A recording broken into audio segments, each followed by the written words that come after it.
open this up then. Payroll tax deferral. So pretty much, ain't no secret. I ain't been hearing a whole lot about it since it came out. Maybe the first couple of days, I've been hearing a lot of shit about, you know, the payroll tax and everything and how it's gonna hurt us. Y'all know what's going on, obviously. I'm gonna just jump into the video unless y'all got something y'all want to open it up with. Shit. Push play everything. Push play? Yeah, go ahead, play the video. Push play, See more money in your paychecks thanks to a new tax deferral program. But before you go out and spend that extra cash, there's some things you should know. Janelle Bluta breaks it down. First, let's talk about the difference between a tax cut and a tax deferral. A tax cut is exactly that, a cut on your taxes that you don't have to pay back. But a tax deferral is only a temporary cut, and you do have to pay it back. This is a tax deferral, and to qualify, you must make less than $4,000 biweekly. If your employer opts into the program and you qualify, for the next 4 months, your employer will no longer hold back the 6.2% of your paycheck that normally goes to Social Security. For example, if a person makes $30,000 a year, that tax break would be about $72 per check, which could be a total of $644 through the end of the year. That money could be significant to some who are really struggling. The program ends December 31st, but then sometime in 2021, that money will have to be paid back. This could be by an additional withholding on your paychecks next year, or it may just be a tax bill. If it's not paid back by May 1st, the unpaid taxes could collect interest and penalties. It's unclear what happens if you quit or get fired. The guidelines only say employers have to make arrangements to otherwise collect the taxes. President Donald Trump has said he'd like to see the uncollected taxes forgiven altogether if he's reelected in November. But a break like that would likely have to pass Congress. And if that happens, it could lead to problems for funding Social Security. But the bottom line for you should first find out whether or not your employer is taking part in the program. And remember, it's more money for you now, but you'll have to pay it back. All right, fellas. Thoughts? Man, like I said earlier, this boy over here trying to dangle this damn carrot in front of the face, trying to get another old vote in the ballot box. Cause I'm making some loose promises and stuff he can't fully truly keep all the way. Now, if they was gonna do another thing like tax relief for this COVID stuff and everything going down, why not just go ahead and keep it simple? Just give us another one of them damn checks again. Spread it out to the people where like you did before, and that'd be a whole lot more. I would say it'll be less confusing to the American taxpayer, to the workers. Less confusing when you start filing your taxes for next year, because like what you're gonna do is it's gonna come out when you start filing your taxes by April or what? So come out that way. Us coming double taxing out your check. That's part of what they were saying. Aunt. So what pretty much from what I understand about it, starting this month, they're gonna take 6.2%, which is pretty much what they take out. They're gonna give you 6.2% back per month, right? Okay. So it's up to you to either save that money or to figure out how to come up with it by the time January 1st roll around. Now, once January 1st roll around, what they talking about, they may do it 2 ways. Now, the first way they may do it is they're gonna resume taxing you 6.2% on your income, but they're gonna go back and get that extra 6.2 that they deferred from September to December.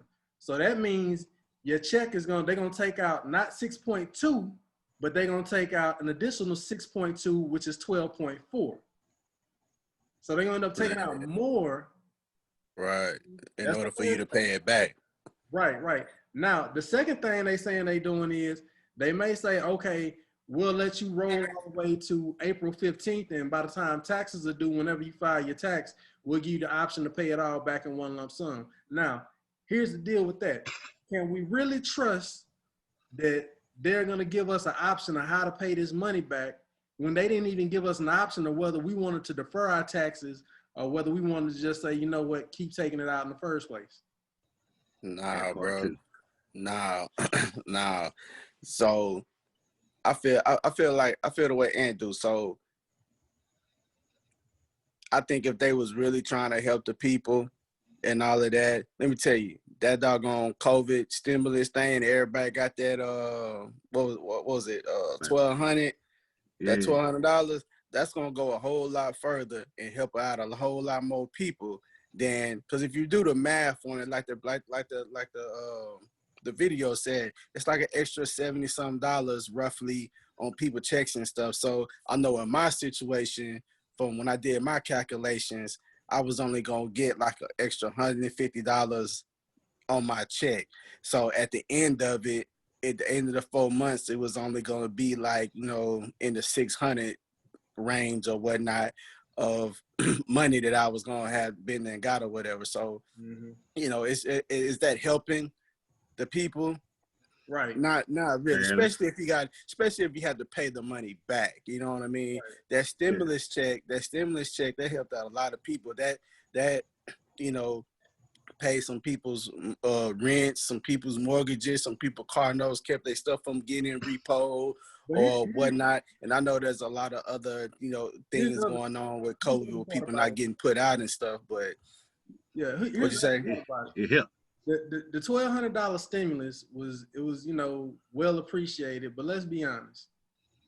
How much can people really get done on $1,200 a month? And that's just a month, right? Nah, it was a one-time check. That was that one. It was a one-time thing. But that one time that helped out. Though, that helped. It helped. That helped out a lot of people. But let's say your expenses was more than that $1,200 per month. Let's say the job that you got laid off from COVID, you was making probably about, you was bringing home probably about $3,500 a month. And then all of a sudden COVID hit, you get furloughed, you get laid off, and then they hit you with a one-time stimulus check of $1,200. Now, I'm not saying that it wasn't a good thing, it was well appreciated, but how far is that gonna go? And the only reason I say that is going back to what you were saying, Roy, about, you know, that 500 or that 600 that you're gonna be missing, because I'm missing roughly around about the same amount, you know what I'm saying, with the 6.2, which really ain't shit by comparison. It ain't nothing. And the only way to come up off of it is if you take that money. The only way to gain off of it, you take that money, you save it, you put that extra money from them paychecks, you put that in some type of high yield savings or high yield something to flip a little bit of it. You ain't gonna flip much of it in 4 months, but you'll flip some. And that's, you know what I mean? But still, that's still not enough. Where are you gonna find a high interest yielding investment? One, and two, we okay because and see, this is my big issue about this whole thing, and you can weigh in on this too. If you're employed by the government, one, you have job security, and two, you're not hurting in the middle of the COVID. It didn't make sense, and we couldn't opt out because like the video said, the employers decide whether or not they're gonna give the employees the option to opt out or not. We're government employees. The government didn't give us option to opt out. They're doing that to use us as the test dummies. Right. But what I'm saying is, it don't make sense. It's not helping the country because you still got regular people out there that they not getting paid. And going back again to what Roy was saying, that $1,200, it was nice, but it don't do enough. The trick to that though, like I said, I've been telling you about that earlier, but let's say if you did get a job that did like totally had you off, they had a hellified unemployment plan going on too. That $1,200, that one-time thing, that was for everybody. Yeah. That's how we reached the requirements. Yeah, but if your ass didn't have a job after that, boy, that unemployment check was balling, boy. Hey, I think seeing somebody buy. Yes, indeed. Somebody buy. I see somebody buy a monkey. Somebody's trying to sell a dolphin on a leftover dolphin they had off of goddamn Facebook Market. I see one on offer up. Michael Jackson monkey at the house. Had a Mike Tyson tiger in the projects. You got going offer up, bro. So With that being said, that's how they take care of them until they just recently stopped not too long ago. But yeah, man, this So, right here just confusing people. And I think what is happening is the man just saying that like Trump doing this at the end of the day gonna be like, we did something to stop. What really did just fucked up everybody's tax shit yeah. for the next It ain't. two At the years. end of the day, it's not helping out the American people. And it ain't. It's not helping out at all. All it's doing is making people feel like it's almost like when you switch your exemptions on your Tax. Yeah. on your taxes and you get a little bit more money. You know what I mean? It's the same thing, except this time you don't get it back when you file taxes. right. Facts. And there's another food of thought too. Just put the link on it, but we stopping this Medicare shit. The fight could take out way more than that. Why not stop that? Exactly. And how that's gonna affect Medicare when the things start kicking back in and all that. But you know what? That, like I said, that's something to ponder about too. That's a whole different subject right there. So 2 things before we close this out.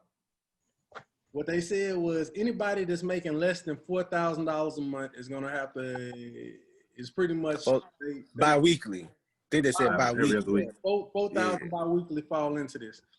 There are a lot of people that make well under that when they get that extra 6.2 back, it's gonna be awfully tempting for them to spend that money.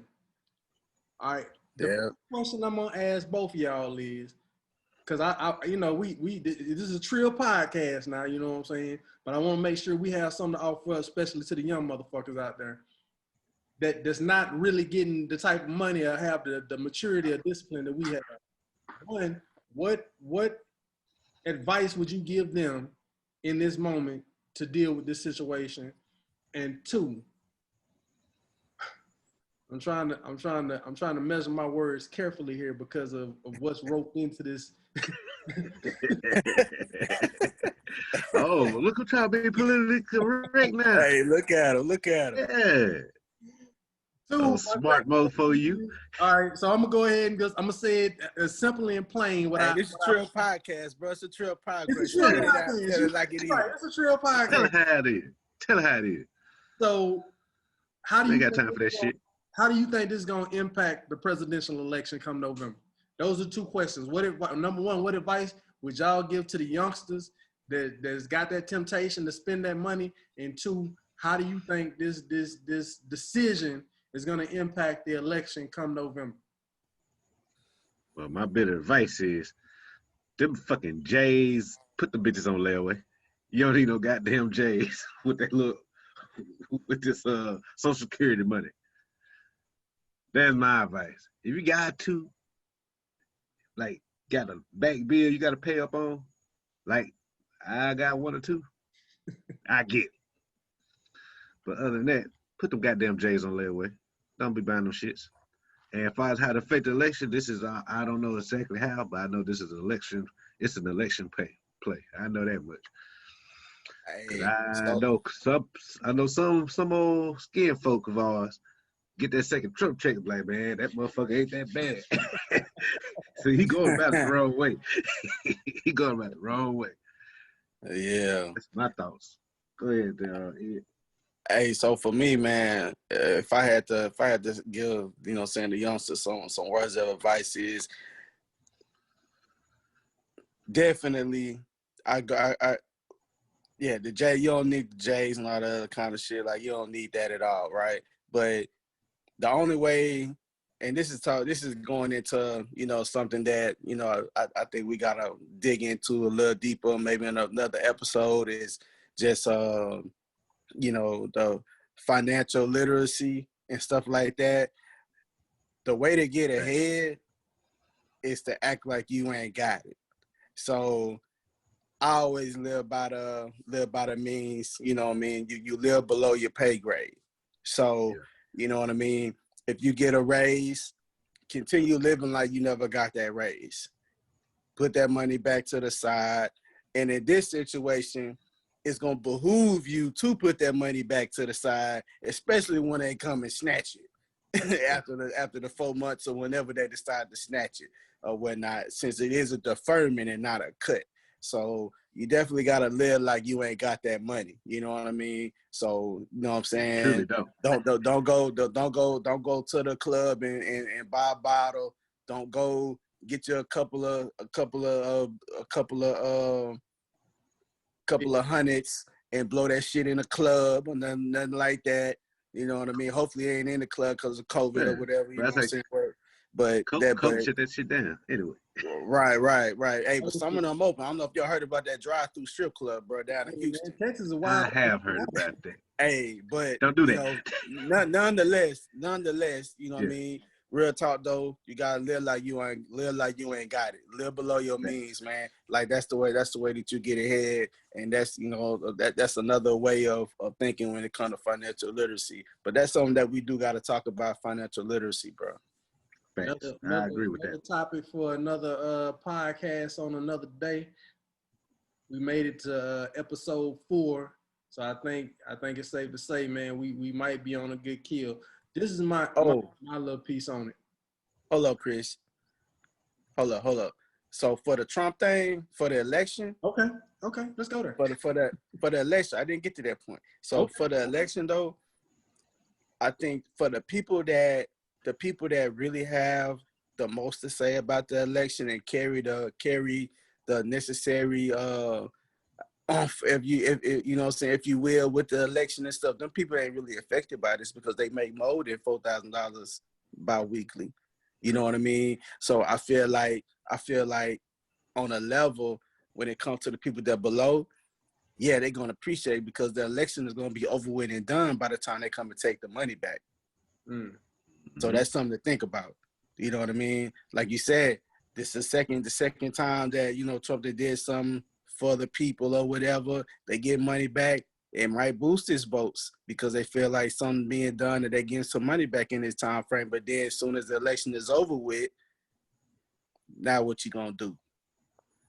But the people that's in places and different things like that to, kind of manage this election, and the heavy hitters that, are very influential in this election and stuff like that, they're not affected by it. I agree with that sentiment, OG. And I'll say this much. I echo the same thing that both of y'all said. We both, all three of us, we all are of a certain age. We got enough life experiences between us. Look, these youngsters got to understand, man, there's some things that you got to prioritize. You should be learning that ahead of being in situations like we in now, but now more so than ever. You got to look at your priorities and say, you know what? Are these clothes really going to be worth it in the long run? You know what I mean? Jewelry, is that really going to be worth it in the long run? Is this line of credit with this damn 10.8% interest rate that I know I'm going to lose my damn mind for $15,000 credit limit, is it really going to be worth it? None of that shit is going to be worth it, man. So as Roy said, man, y'all got to learn how to live below your means. If you've been able to manage to pay your bills and survive on what you got, that's great. That means you at that line, and you just got to figure out how to save. Hopefully this is an opportunity for you to learn how to save because you know what you need to save. 6.2% out of what your monthly gross payment is. And that's where I'll leave it on that. As far as how this is going to affect the election, like Ant said, this is a power play. This is no doubt a power play. This is a look what I did for you. And look what I can do for you again if you give me more time. You see what I'm saying? Right. Give your ass a spoon in the rainstorm. Talking about help. Right. See, what I usually tell a lot of young people is you have to look at the picture. When you're looking at a picture, most people are looking at it like standing right in front of the image. So they only see a little piece of it. What I tell a lot of people is step back a few feet. That way you can appreciate the whole image because you're going to see details in that picture that you never thought you would see. that one little piece that they see right now is that 6.2% raise. That big picture is come January 1st, the IRS is not just going to take that 6.2% back, but they're going to continue to tax your money at a 6.2% rate, which means they're taking 12.4% out of your check. And if you can't cover expenses on a 12.4% loss on your net gross base payment, you are in trouble. Facts. All right? True. So that's all I got to say on that. Hey, y'all, did we beat that one into the ground or what's up? Yeah, the clock said we got to get this shit rolling. Our timekeeper is is keeping us honest today.